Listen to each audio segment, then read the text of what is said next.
Check-in, le podcast de Sunset Boulevard, votre guide de voyage aux USA.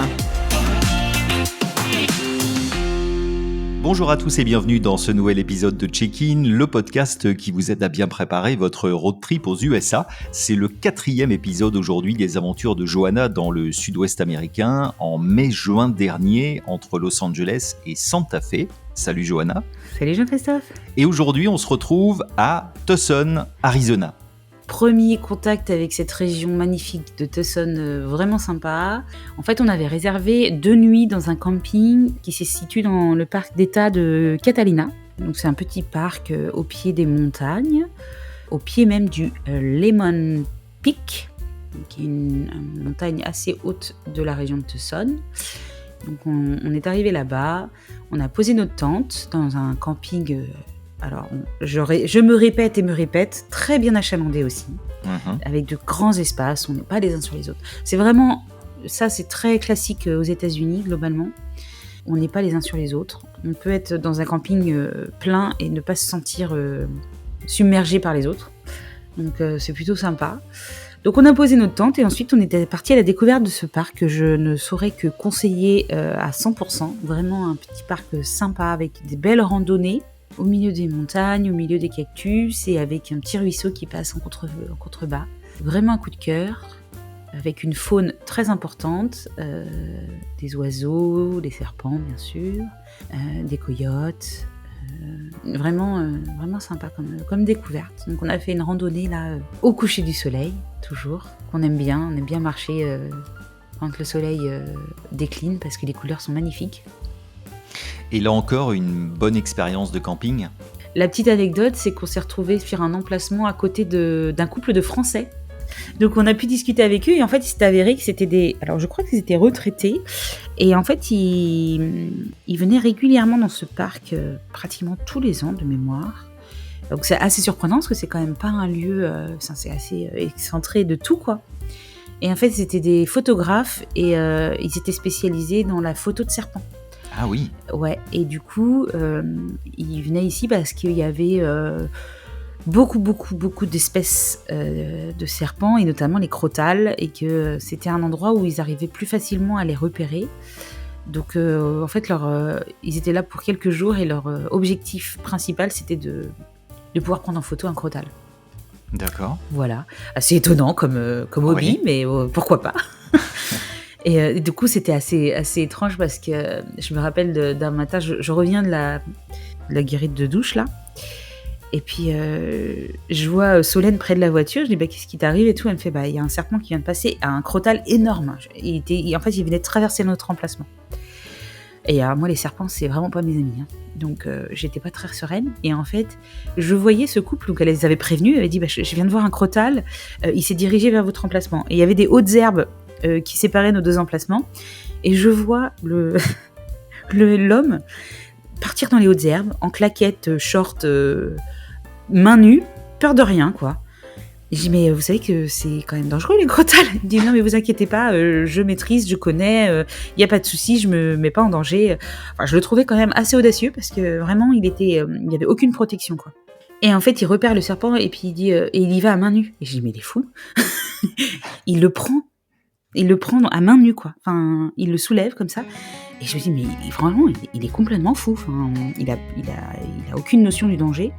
Et je dis, mais vous avez pas peur de vous faire mordre, là? Il me fait, mais il va pas me mordre, c'est pas un crotal. C'est une couleuvre, en fait. Ah. Mais une couleuvre qui faisait au moins 1m50, 1m60 de long. Et qui était énorme. Waouh. Et là, donc sa femme arrive, et elle prend le serpent à main nue, elle aussi. Et elle me dit, vous voulez venir le prendre? Ah non, en fait, ça mord pas, on est d'accord, mais moi c'est hors de question. Elle me dit, mais non, mais on peut vous le mettre autour du cou. Ah, mais encore moins. Donc je suis restée vraiment à distance. Solène a pu aller prendre une photo, c'est juste prendre en photo l'animal. Ouais. Et j'ai dit, mais non, mais moi je m'approche pas à moins de 10 mètres, c'est mort. Et déjà, pour moi, j'étais trop près. Et là, elle leur balance dans les herbes. Je me dis, oh mon Dieu, on s'en va. Donc, c'était vraiment une rencontre assez étonnante. Et du coup, pour revenir un peu à nos découvertes, on a passé 2 nuits dans ce camping. Donc, on avait une journée complète dans la région de Tucson. Du coup, on s'était prévu une grosse matinée à Sabino Canyon, Oui. qui est un parc assez connu, dont il y a un guide sur Sunset. Donc, ne pas hésiter à aller voir parce que c'est un parc vraiment très sympa. Donc, si vous avez l'occasion d'aller à Tucson, je vous le conseille fortement. Donc, on a fait Sabino Canyon. Alors, pareil, on n'avait pas forcément les mêmes envies. Solène était partie elle voulait faire une grosse randonnée un peu hard. Moi, je commençais un peu, encore une fois, à fatiguer et la route pesait pas mal. Alors là, ce jour-là, on n'avait pas eu beaucoup de route parce qu'on était sur place, mais la veille, on avait quand même beaucoup roulé. Et puis surtout, il faisait très chaud. Donc, on est allé au Visitor Center pour un peu voir ce qu'ils pouvaient nous proposer. Et du coup, ils se sont adaptés à nos deux envies.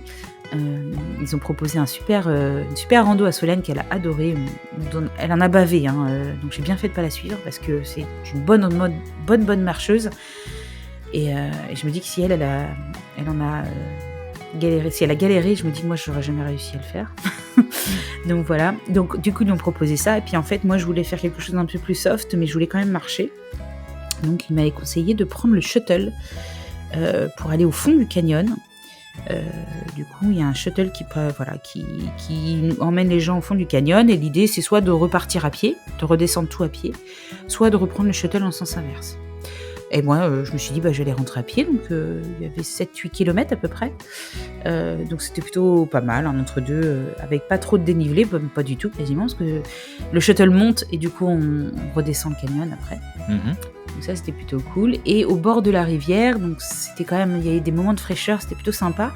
J'ai pas pris le temps de me baigner, c'était un de mes objectifs, mais finalement j'étais bien à marcher là, au bord de ce ruisseau, donc j'ai pas pris le temps de faire baignade, mais quand je dis baignade, ça reste de la trempette, parce que voilà, c'est vraiment un filet d'eau, donc il n'y a pas de moyen de nager ou quoi que ce soit, mais au moins se rafraîchir, c'est plutôt pas mal. Donc, suite à ça, on a pris notre pique-nique du midi à l'ombre, au frais, au niveau du Visitor Center, parce que du coup, il y a toute une cour. Alors, c'est pas vraiment une adobe, mais ça fait un peu l'esprit un peu adobe avec une cour centrale, un peu à l'ombre. Donc on a mangé là et puis ensuite on a repris la route pour se rendre à Saguaro National Park, mais côté est. On a fait les points de vue pareil et ensuite on est allé faire une petite rando au fond du parc, très sympa. Alors j'ai trouvé que Sabino Canyon côté est était quand même plus accessible. Les marches au niveau familial c'est quand même pas mal parce que c'est du plat. Donc voilà, donc on a fait une petite balade de quelques kilomètres au coucher de soleil.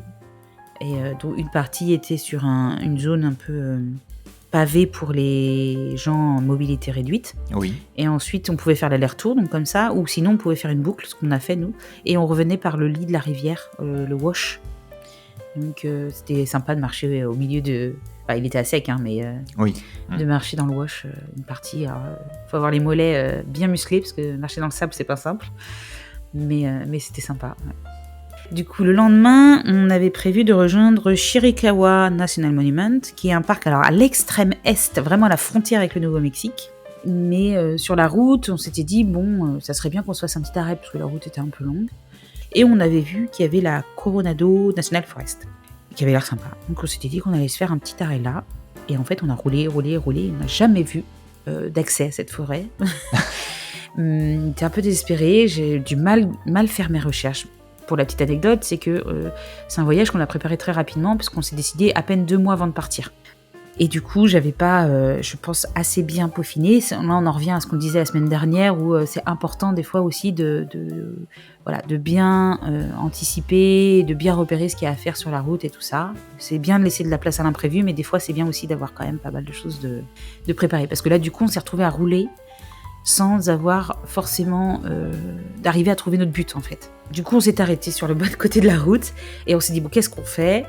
J'ai pris mon téléphone, j'ai cherché, je me suis mis sur Google Maps, et là, on aperçoit un petit parc, pas très loin, qui s'appelle Karshner Cavern State Park.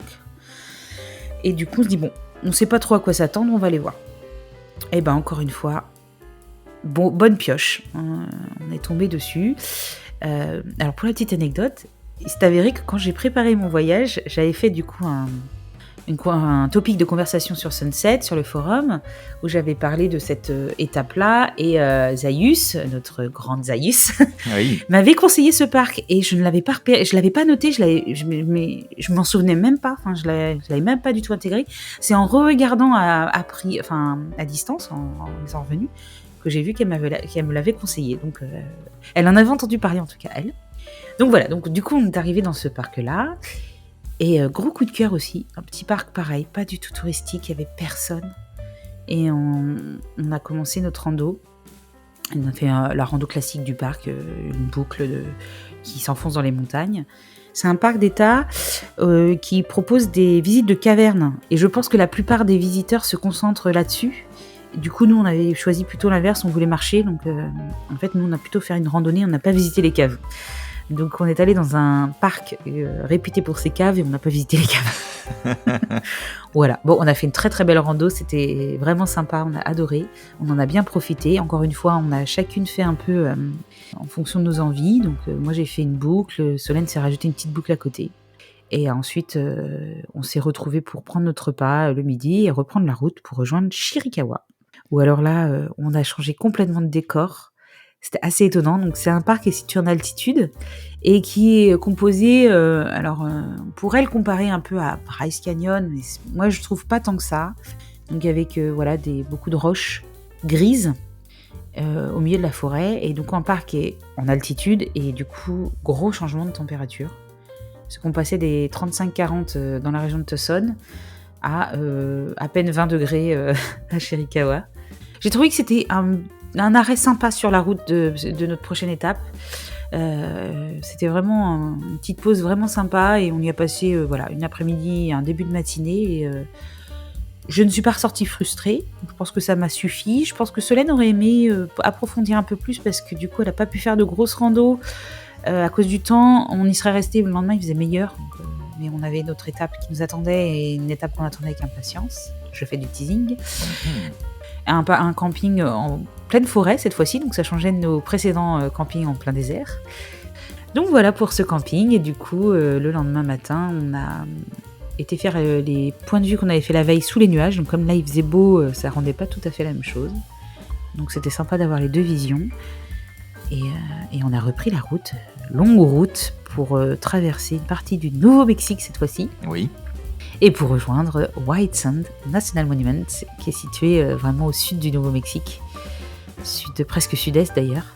Et voilà, c'était notre objectif de ce voyage, notre rêve à Solène et moi depuis des années. On s'était dit qu'un jour on irait. On avait vraiment hâte de découvrir ce lieu complètement atypique, étonnant. On pourrait utiliser plein de superlatifs, mais... Justement, qu'est-ce que tu en attendais ? Pourquoi c'était un Graal pour toi ? Et concrètement, réellement, qu'est-ce que tu as découvert ? Alors, qu'est-ce que j'en attendais ? J'en attendais l'effet waouh. J'avais vu des photos. Je me disais, mais qu'est-ce que c'est que cet endroit ? La description que les gens faisaient, c'était qu'on avait l'impression de se retrouver au milieu de la neige, en plein cagnard, quoi. Enfin, c'était un peu ça. L'arrivée, moi, m'a un peu refroidi, dans le sens où on traverse un désert plat, aride bien sûr, il y a rien autour, c'est assez c'est jaune, il y a rien qui accroche le regard et on voit pas White Sand en fait de la route quand on arrive au Visitor Center. On n'a pas du tout notion de ce qu'on va découvrir. Donc je me disais, mais qu'est-ce qu'on va voir? On voyait même pas les dunes, enfin on voyait rien quoi.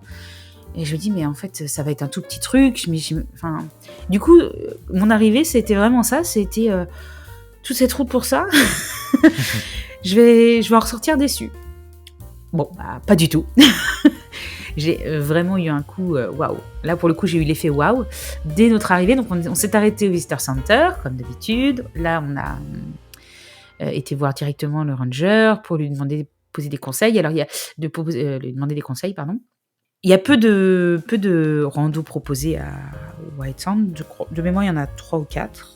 Je crois. Après, c'est plutôt des points de vue ou des petites incursions dans les dunes, mais globalement, il y a peu de grosses balades à faire, quoi.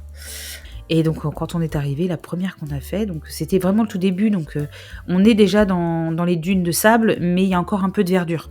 On a fait cette petite rando qui fait 1 mile, je crois, donc entre 1 et 2 kilomètres. Et c'était un premier avant-goût qui était plutôt sympa. Et ensuite, on est arrivé dans le cœur du sujet. Donc là, sur cette route toute blanche, on a l'impression de rouler au milieu de la neige. Ouais. Et c'est vraiment ça. On a vraiment l'impression de rouler au milieu de la neige.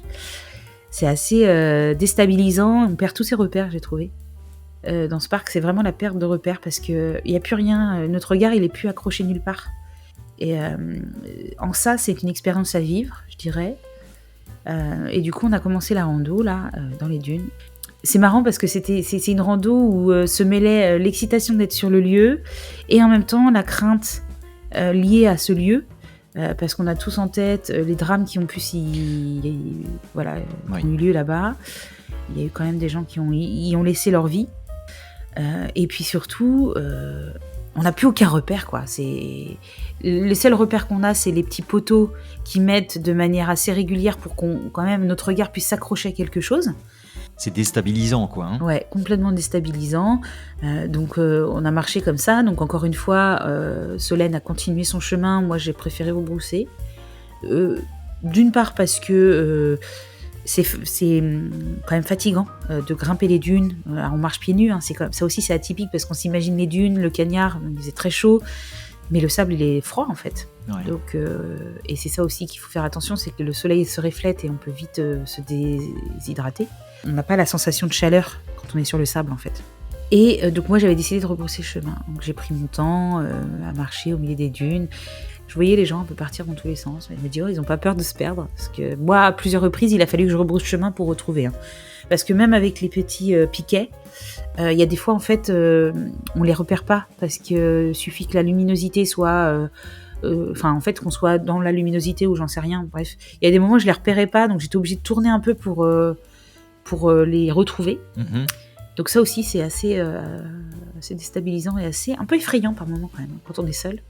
Donc voilà, et puis on a rejoint le camping le soir, on s'est installé. Alors là, c'est un camping, c'est pas un camping national, c'est un camping privé. Donc du coup, des emplacements plus petits, forcément, mais quand même assez spacieux, hein, je dois dire. Hein, c'est pas non plus, on n'est pas les uns sur les autres. Et avec peu d'emplacements, parce qu'il n'y avait que 4 emplacements dans ce camping. Pour les tentes, et tout le reste c'était pour les RV. Il faut savoir que les Américains sont très fans des vannes, camping-cars et les gros RV là. Ouais. Voilà, et puis camping avec douche, piscine et tout, c'était plutôt sympa ça. Et le lendemain matin, on s'est levé aux aurores pour retourner dans le parc. On n'avait qu'une envie, c'était d'y retourner. Et on y est allé très tôt pour faire une petite rando alors c'est l'intermédiaire celle-ci. On avait fait la petite et la grande la veille. Là on a fait l'intermédiaire qui fait 4-5 km je crois. 4 km peut-être. Et au milieu des dunes. Et du coup plus sécure j'ai trouvé que la grande.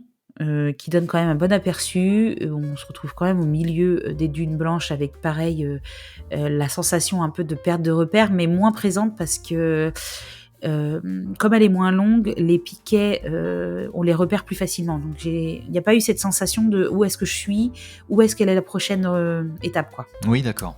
Il y avait moins cette impression-là. Donc, voilà. Mais toujours aussi magnétique et fantastique.